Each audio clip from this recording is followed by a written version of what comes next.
Sabihin, itago niyo po ako sa inyong likuran. Nawa, O Diyos, ikaw lang po makilala, wala na pong iba.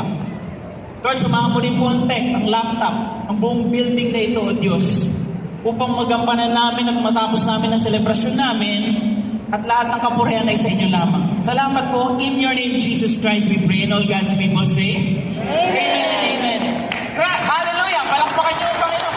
Grasya lamang ho ng Diyos. Totoo yun, sa guluho ng mundo ngayon, sa totoo lang, hindi ho natin kayang sabayan.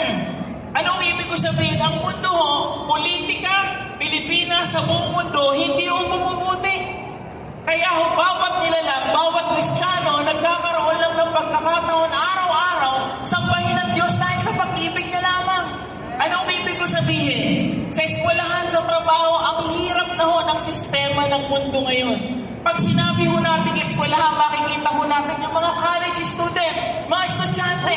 Marami ho dito ngayon, ang dali-dali ng malungkot at ma-depress. Why? Because of social media.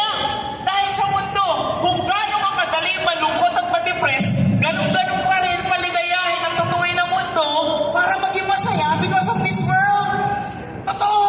Kaya makikita mo ibang estudyante nagtataas ng kamay, yung iba nalulungkot. This is normal and this is reality. Pero magugulat ka kapag sa panginasal, talaga naman taas ng kamay ng estudyante yun. Sabaw po, sabaw! Extra rice! Di ba sa eskwelahan wala tayong gana?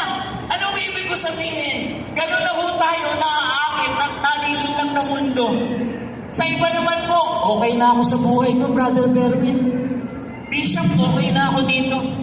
Hindi naman ako nagmumura, umiinom lang minsan, pero nagsisimba ako. Kumbaga, masaya na ako sa konting bayat. Ano ibig sabihin ng konting bayat? Marami ganito Kristiyano konting bayat lang. Yung konting bayat, ganyan lang ukaliit yung pakpak. Nakita ko natin? But you know, reality is, sabi nga, ang mabait sa langit na pupunta. Pero nagbabait-baitan, sa langit-langitan lang din na pupunta. Nakakatakot! Ano ba ang ibig ko sabihin? Pinag-aralan ho ng scientist sa Houston, Texas, sa NASA. Hindi ho may paliwanag dito lang sa Pilipinas kung gaano ka-weirdo ang mga tao at kapwa Pilipino natin. Dito ka lang makakakita, sa Pilipinas ka lang nakakakita na nagsusukat ng pantalon pero sa leeg. Na-imagine nyo ba yan? Sige nga, ipaliwanag mo. Bakit? Anong koneksyon ng leeg sa bewang mo sa pantalon? Ibig kong sabihin, mapanmin lang ho.